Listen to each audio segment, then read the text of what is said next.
神様って存在がいるのか、人間という存在を作った、そういう存在がいるのか、意図があってできたのか、それとも自然発生的に勝手にできたのか、神様がいるかいないかっていうのは、実はですね、人生観に非常につながってきたりするんですね。はい、今日もやってまいりました。セヨロニーです。よろしくお願いします。前回の動画でたくさん見てくださって好評いただいてありがとうございます。今日はですね、神っているのか、神様って存在がいるのか、言い換えるとですね、この世の中、人間という存在を作った、そういう存在がいるのかという話について今日は話していこうと思います。そもそも神がいるのかって話なんですけど、僕が牧師をやった時のちょっと経験を話しますとね、いろんな方々にそもそも人生の中で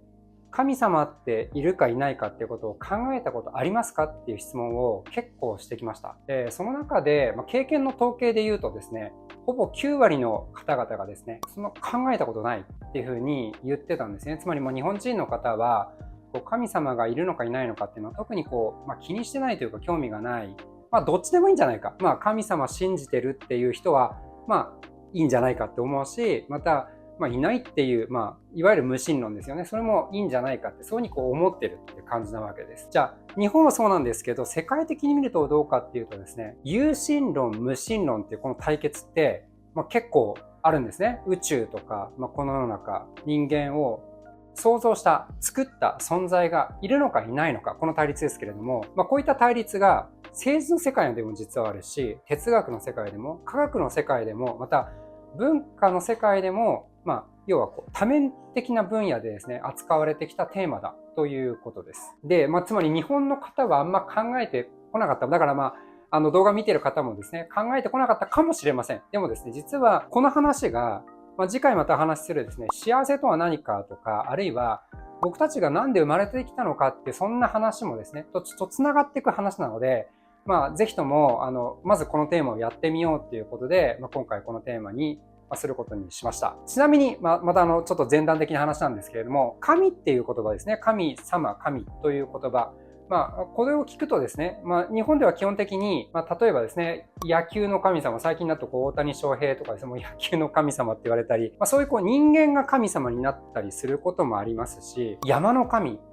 海の神、あるいはね、ちょっとトイレの神様って言ったりもしますよね。そういうことを考えたりするわけなんですけど、これいわゆるですね、日本では言われている神っていうのは、八百万の神と言われるものですね。いわゆるいろんな神様がいる、多神教とも言ったりしますけれども、そういったものを指していることが多いのかなと思います。で、今日お話しするこの神っているのと神様っているのって話のこの神っていうのは、いわゆる多神教と比較すると一神教ですね。宇宙とかこの世とか人間という存在、こういったものを作った、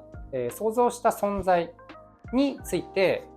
神と言っています。だから言い換えるとまた創造主とも言えたりもします。創造主って言ってる方もいらっしゃいますし、いろんな言い方があるんですけれども、いろんな言い方はそれにしてもですね、今日扱うテーマは、じゃあこの世を作った、宇宙を作った人間を創造した存在っているのかどうか、このテーマについて今日はお話ししていきたいと思います。もうちょっと整理しますと、神がいるのか、神様がいるのか、すなわち、この世、宇宙、人間を創造した存在がいるのかどうかっていうことをもう少しちょっと言い換えてみるとですね、すなわちそれは神という意図、意志があって、作られたのか、それともそのものっていうのが自然発生的でできたのか、つまり神がいない、そういった意図がなくて自然発生的に勝手にできたのか、この差になるわけなので、今日はその意図があるかどうか、つまり意図があってできたのか、それとも自然発生的に勝手にできたのか、そういったところの区別を見ながら話していこうと思います。ちょっと例えばで言うとですね、このコップちょっとありますけれども、このコップっていうのは、そもそも自然発生的にできたのか、ちゃんと作った存在がいるのか、そういう話ですね。だから、この世っていう、宇宙とか人間って話をするとですね、ちょっと大きいので、ちょっとスケールをちっちゃくしながら、まずそこから話してみようかなと思うんですけど、分かりやすいですよね。コップを作った存在、人がいるのかいないのか、これは当然いますよね。これ綺麗にこれだけ綺麗なガラス、透明なガラスになっていて、またこの綺麗な円体になっている、そういう状態のものを作った存在がいます。また、これを設計した人もいますよね。だから設計して、その設計の通りに、技術を持って作ってるっていうのが、まずこのコップになります。で、このコップももちろんそうですけども、例えばこの、携帯電話ですね、スマホ、iPhone をはじめとして、そういったスマホもですね、もちろんコップよりももっと複雑に作られていて、精密に設計され、また精密に工場で作られている。そういったものがまさにこの、コップでありスマホなわけです。じゃあ、人間はどうでしょうかとか、宇宙はどうでしょうかってことをちょっと考えてみようと思うんですよね。で、このスマホももちろん精密で非常によくできた機械ですけれども、それよりももっと人間って精密じゃないですかっていう話なんですよね。例えば30歳とか40歳ってまだまだ若いよねって言われたりしますよね。でも建物とか、スマホ30年まず使ってる人はいないですよね。でも人間比べてみるとですね、30若い平均寿命って言ったらもう80歳超えてますけれども、そういった90年、100年生きることができる。例えば一つね、例に挙げてみたら、腎臓っていうこの臓器も血液をずっとろ過し続けてるわけですけれども、そういったものが80年、90年、100年使い続けても全然フィルターとか変える必要ないじゃないですか。私たちが使ってる浄水器とかね、フィルターとか何ヶ月に1回変えてくださいみたいな、そんなレベルだと思うんですよ。でも人間の構造っていうのはそれだけ精密に作られ、それだけこれを意図的に作ろうと思ってもなかなか難しいぐらい非常に精密に作られているっていうことなんですね。じゃあこれがですね、スマートフォンよりももっと複雑で精密なそういったものがですね、自然界で勝手にできるのかっていうことをじゃあ想像するのって結構難しいわけですね。同じようにこれも意図と意思を持って作られたと考えた方が実は自然なんじゃないか。そんな話をちょっとしているわけです。はい。で、ここまで話してきたんですけど、こういうふうに思う方もいらっしゃるかなと思うのが、ダーウィンの進化論ってあるんじゃないのっていう話ですね。つまり、ダーウィンの進化論で考えるならば、人間っていうこういう精密な構造を持った生物がいきなり発生したわけではなくて、一番最初はDNA から始まって、そこからアメバのような単細胞の生物が生まれ、そこから徐々に突然変異と自然淘汰ですね、この2つが繰り返されることによって進化がなされていって、それで人間に至ったわけだから、それはある意味自然法則の中でそうやって徐々にできてきた、自然発生的にできたものじゃないのかっていう風な考え方もあると思うんですけれども、そもそもですね、一番最初に DNA ができたってところをちょっと想像してみましょう。つまりアメーバのような単細胞でもですね、その中には DNA があるわけですね。この DNA がじゃあどうやってできたのかっていうと、今いろんな説がこの科学の世界ではあったりはするんですけど、一番有力なのがですね、太古の海の中で DNA の素材、DNA の材料のものがプカプカ浮かんでいる中で、そこで組み合わされてできていったっていうところが、有力な説として言われてるんですね。生命の暗号っていう、村上和夫先生が書かれた、そういった本があるんですけど、その中の一節で非常に面白い一節があるんですね。で、この村上先生っていうのはどういう先生かっていうとですね、筑波大学の教授でして、遺伝子の研究で世界的な権威を持たれている方なんですけれども、その方がDNA を研究している中で、言われていたことがですね、この DNA が太古の海の中でできたことっていうのはどれぐらいの確率なのかっていうと、車の部品がプールに浮かんでいて、プカプカプールで浮かんでる中で波が打ってる中で自然と車ができちゃう。それぐらいの確率で遺伝子っていうのは太古の海の中でできたんだっていうふうに言っている。つまりそれだけ非常に確率が低いってことなんですね。プールに車の部品が浮かんでて、それで車できたよって言われたらどうですか？信じますか？僕ちょっと信じられないですね。それが意図を持って、自然発生じゃなくて、意図を持ってやったとしか考えられないっていうふうに、村上先生もおっしゃってるんです。で、科学者は、神という言葉、神様っていう言葉はなかなか使わないので、それをどういうふうに表現しているかっていうと、something great。つまり偉大なる何かの存在がまたここに働きかけてこういった遺伝子ができたんじゃないかっていうことを話しているわけです。なのでですね、ダーウィンの進化論を考えてみたとしてもですね、実際にこの一番最初の単純なまず遺伝子ができたっていうこと自体も非常に複雑なことであり、そこから進化を遂げていったっていうことの中でですね、人間に至ったわけなんですけれども、ここもですね、実際に意図があってできたんじゃないかって考える方が自然だと私は感じたりします。皆さんはどうですか？この話を聞いてみてですね、ぜひ一度考えて見ていただけたらなっていうふうに思います。ちょっとプラスして小話をね、追加してみたいんですけど、皆さんニュートンって知ってますよね、ニュートン。万有引力の法則であったりとか、ニュートン力学。私たちが普通に生活している時に使っている力学としては、ニュートンが一番分かりやすいものなんじゃないかなと思いますけど、これを発見したニュートンですね。で、彼は実はすごい熱心なクリスチャンで有名な人でですね、創造主が宇宙を作った。だからその宇宙を作った法則がある。その法則を知るということが、この創造主を知ることなんだっていうことでですね、熱心に研究してたのが実はニュートンなんですね。で、彼には実は無神論の友達がいました。これまた面白いんですけど、で、この友達がですね、よくニュートンの研究室に遊びに来てたんですね。で、ある時ニュートンがですね、非常に精密に作った太陽系の模型を作ったんですね。で、それはだから要は水金地下木土天明海、まさに公転する周期で、しかもちゃんと自転するみたいな、そういう模型を作ったんですけれども、それをまさに作って机に置いといたわけです。で、その無神論者の友達が遊びに来てですね、ちょっとニュートンいじくったわけですね。これすごい模型だねと。で、これ一体誰が作ったんだいと、普通に会話したわけなんですけど、その時にニュートンは無視してですね、もう話聞いてないような感じで無視したんですけど、誰が作ったの？誰も作ったわけじゃないよみたいな感じでちょっとあしらったわけですね。そしたらちょっとその友達が怒ってですね、何を言ってるんだと。こんなにも精密にできているこの模型を誰も作ってないってことはありえないじゃないかと。誰が作ったの？教えてくれと。怒り出したわけです。で、その時にニュートンが言った言葉が、こんな模型ですら誰かが設計して誰かが作らなかったらこう動かないじゃないかと。でも僕たちが生きているこの世界、今この太陽系っていうのは正直別に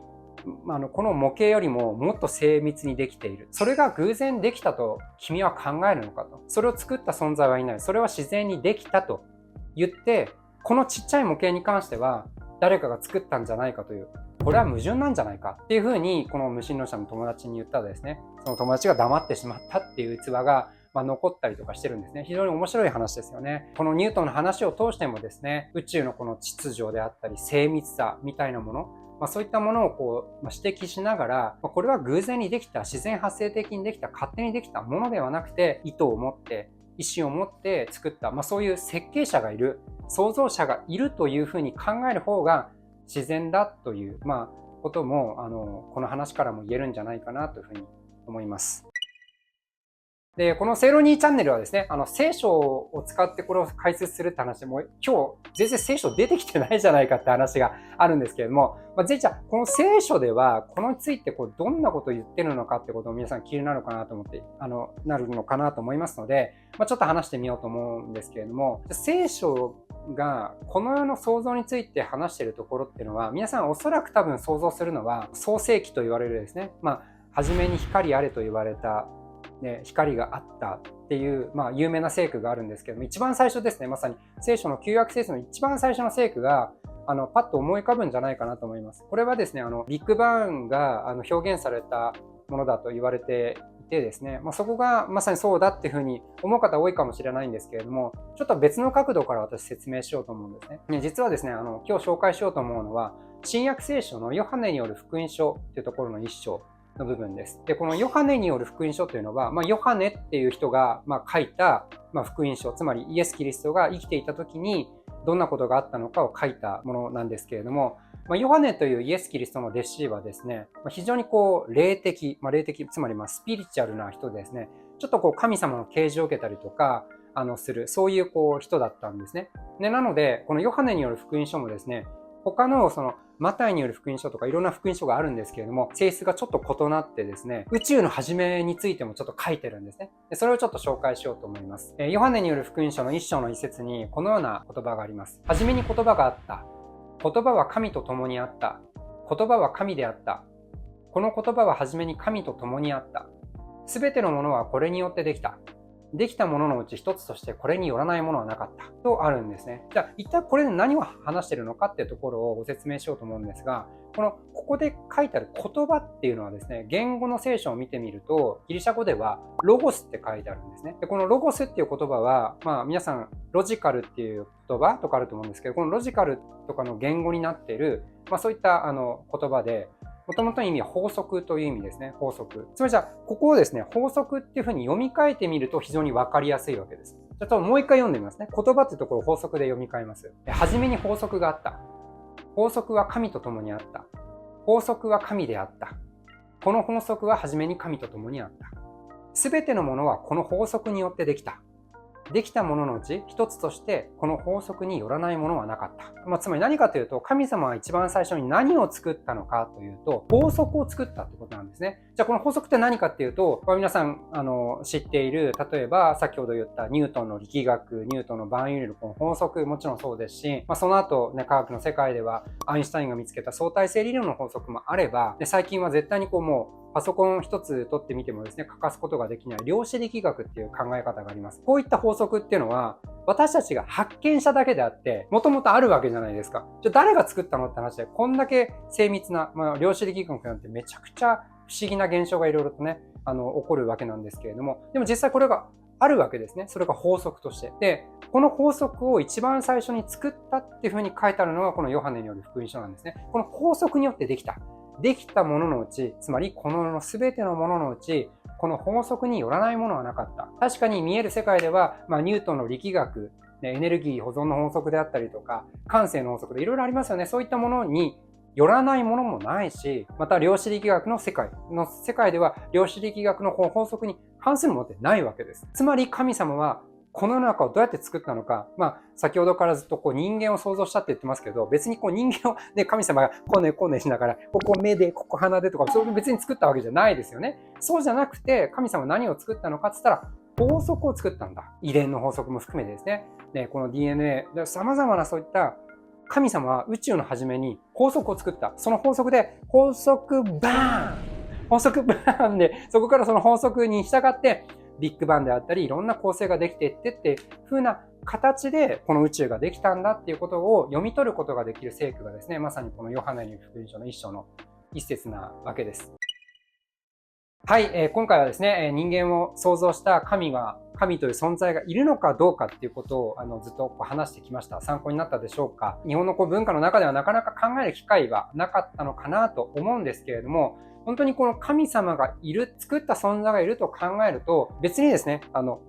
暇だから作ったわけじゃないでしょうし、何か理由があって作ったわけですよね。おそらく。そうだと思うんですよ。だからきっとですね、宇宙を作った目的、理由もあるでしょうし、また人間を作った目的、理由もあるんじゃないかなという話にもなってきます。で、これはですね、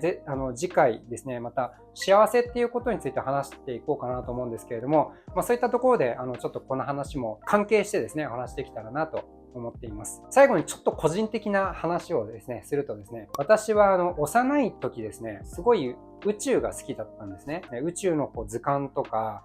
そういったものをですね、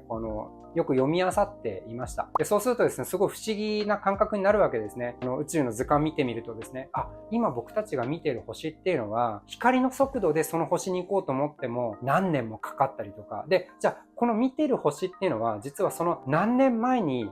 放たれた光を今自分が見てるんだとか、そんなことを学んだりとかするとですね、非常に不思議な気持ちになったのを今でも覚えてるわけです。で、こういった宇宙を学んでみたときに、私が幼い時に感じてたのが、あまりにも壮大じゃないですか。この宇宙ってすごい広大で、ものすごい広くて、その中で改めて自分の存在を考えてみたときに、地球に例えば苔みたいに生えてる高層ビルだって地球から見てみたら苔みたいなもんじゃないですか。その高層ビルよりもはるかに自分ってちっちゃいわけですよね。そういった存在だから、もう宇宙からしてみたら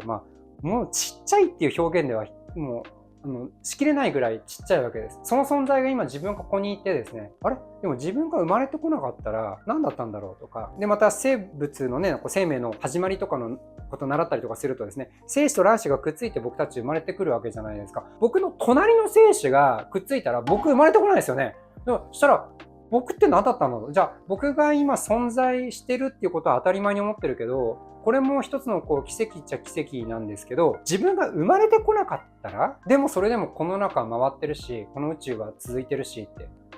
俺の存在って何なんだろう、なんで生まれてきたんだろう、そんな感じでですね、考えていたっていう、経緯があるんですよね。だから幼い時にもですね、ちょっとなんで俺って生まれてきたのかなっっていうことをなんかちょっと考えてたわけです。で、今日の話とつながるかなと思ってこの話したんですけど、つまりなんで僕っているんだろう、なんで生きてるんだろう。皆さんも今までどうですか、考えたことってありましたか？あるいはもしかしたらこれから人生重ねていく中で考える時があるかもしれません。なんで私って、なんで僕って存在してるんだろうか。こんなことですね。もしですね、この世の中を、そして宇宙を、人間を作った存在がいるとするならば、ここについても実は答えを出してるんですね。で、セイロニーチャンネルではですね、この聖書を使ってって話があるので、この聖書の中にもですね、まさにこの神様がなんで人間を作ったのか、なんでこの宇宙を作ったのかみたいなことも書いてるんですね。それがですね、次回のまたこの幸せとは何かっていうところの動画にもつながってくる話ですので、またその話もできたらと思っています。ということでですね、こう考えてみるとですね、神様がいるかいないかって、一番最初皆さんが想像してた話とちょっと違ったかもしれませんが、本当にこの神様がいるかいないかっていうのは、実はですね、考えたことない人が多いかもしれないですけど、実は人生観に非常につながってきたりするんですね。なんで生きてるんだろうか、生きてる目的って何だろうかと。なので、今日の話を参考にしながらですね、神っているのかないないのかな、そんなことにもちょっと思いを馳せていただいて、また次回、幸せとは何かの動画でまたお話できたらなというふうに思います。はい、今日は神とは何か、神っているのと、そういった想像した存在っているのって話をしてきました。今日の動画が良かったらですね、ぜひチャンネル登録、高評価のボタンも押していただけたらと思います。それではまた次回の動画でお会いしましょう。それでは皆さん、バイバイ。